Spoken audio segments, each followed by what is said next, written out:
are not still living in the 1970s. We interrupt your day to bring you this announcement. Husker Ninja is in the building. Alright guys, we are here with episode 7 of the Memphis Dynasty. Memphis has a bye week for week 8, so we'll just go over what's going on around the country and on the recruiting trail. And we will also check in on the injury to Brandon Hayes. We'll start with top stories. And Michigan lost to Illinois. Florida beat LSU. Nebraska lost to frickin' Purdue. How's Purdue 5-0? I mean, really. Auburn lost to Arkansas State. This week's game is Auburn and Texas A&M. I guess that's the game of the week. Let's see. USC beat Arizona 14-10. Utah lost in overtime 19-16 to Stanford. Virginia Tech won 31-7 against Pitt. And we will check the top 25 polls for you. I'm not going to go over them. You can just kind of look at them as I scroll down. I mean, I'll probably bring up the surprises, like Syracuse at 7-0 and ranked number 10.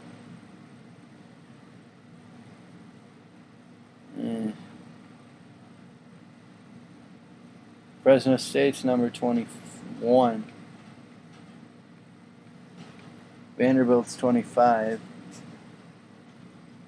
And Northwestern and Boston College are both receiving votes. We'll check the conference standings. We'll do ours last. Syracuse leading the ACC Atlantic. Louisville's number 2, Boston College is 3. I'll tell you what, the ACC is looking pretty tough this year. Now we will go to the Big 12. Not much surprise there. Now let's do Big 10. Purdue and Ohio State are tied atop the leaders. Rutgers is leading the Legends. That's sad. Now let's do the Pac-12. Washington's leading the North. UCLA's leading the South. Florida has the lead in the SEC East. Bama has it in the West. And leading the American Division are your Memphis Tigers. 5-1 overall, 3-0 in conference. They've scored 142 points and given up 110. Kent State and Southern Miss are tied for second at 2-3 in conference. Or 2-3 overall, 1-1 in conference. Colorado State and UAB are 1-4 overall. The Rams are 1-2 in conference. UAB's 0-3. Middle Tennessee State's 1-5, 0-3 in conference.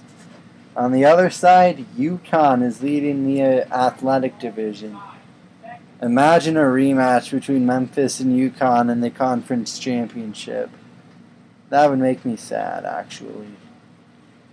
Cincinnati is 4-2, 2-1 in conference. Alright, and I guess now we can check the recruiting. Now, if you missed it, actually you did, because I forgot to mention it in the stats review video of the last game.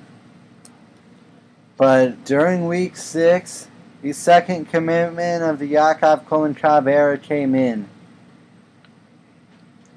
And we got 6 foot, 200-pound free safety Jermaine Petty out of Columbus, Georgia. He became the second commitment in Yakov Kolenkov's first class. And then we had 3 visitors last week against San Jose State. 2 of them committed. We'd like to welcome tight end George Peterson. He's 6'8", 260 pounds, out of Smyrna, Georgia. And we'd like to welcome 6'4", 315 pound center Rashad Moore out of Springfield, Illinois. We take a look at their scouting, and these guys aren't really that great. I mean, Jermaine Petty's pretty good, I guess, at least for the type of guys Memphis is looking for. These guys will work for, Memphis. They've gotta start somewhere, building a foundation. We went with Peterson because he's a receiving tight end. And if you also look, Memphis is targeting Rich O'Neal, a strong safety. Again, his scouting is in the mid-60s, which is about what we want. Like, that's good for Memphis.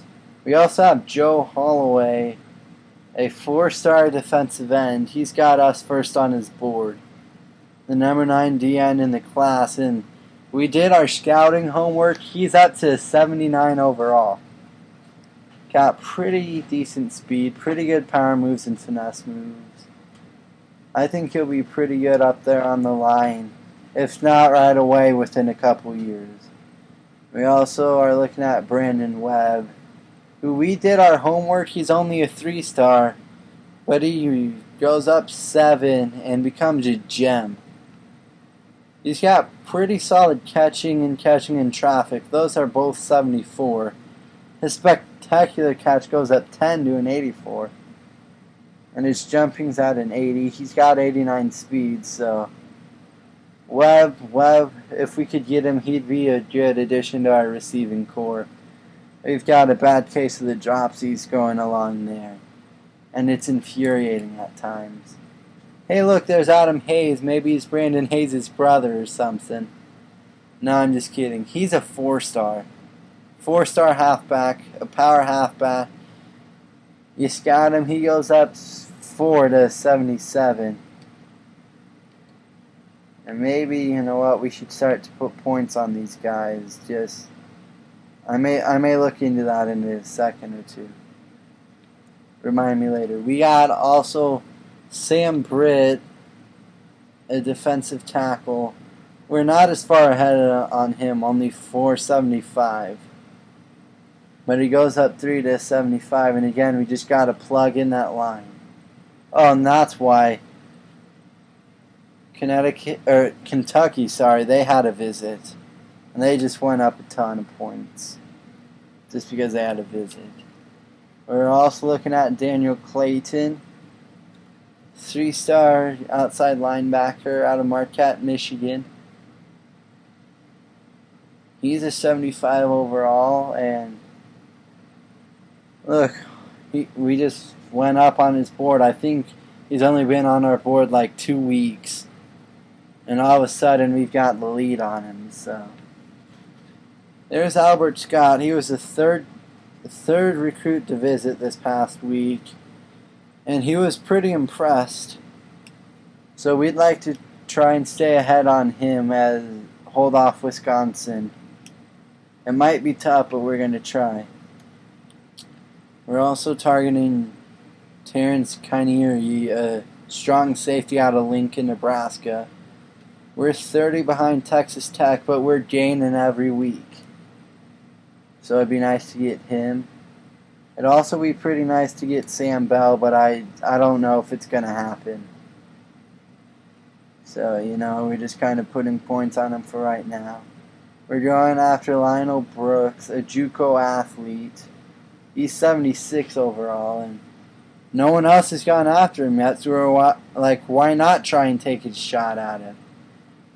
Same thing with Jason Patrick, a free safety. And you see he jumps up to 76 overall. We only have 45 bonus points for him, but if no one else is going after him yet, we might as well. See if that's got something to help with. Lawrence Knox, basically the same thing. We're just going to try and jump on him while no one else is and hope that helps. And we got Andre Weber. LSU's jumping on him, so we probably might not get him, but we can keep him on the board for now. At least we're going up. You never know. That's a look at the recruiting board. And you know what? I think I'm going to see if I... Well, no, because I kind of want to keep all the points I have invested.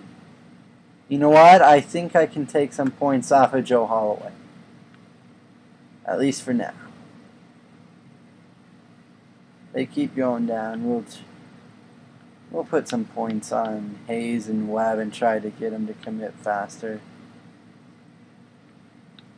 Adam Scott can have, or Albert Scott, sorry, he can have 500 right now.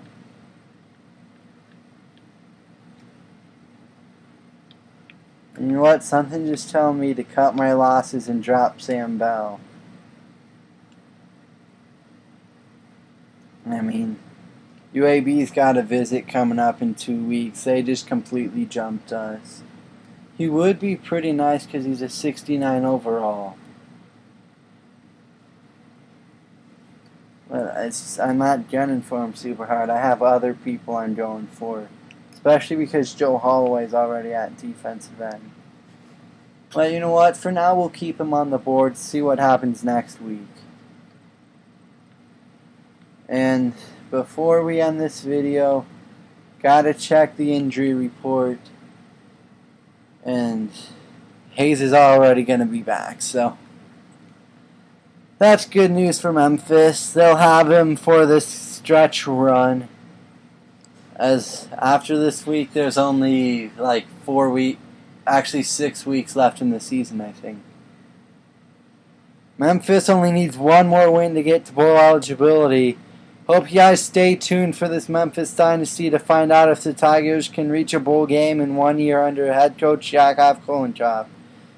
Hope you enjoyed this bye-week update. That'll do it for me. I'll see you next time. Have a great day. Alright, so we got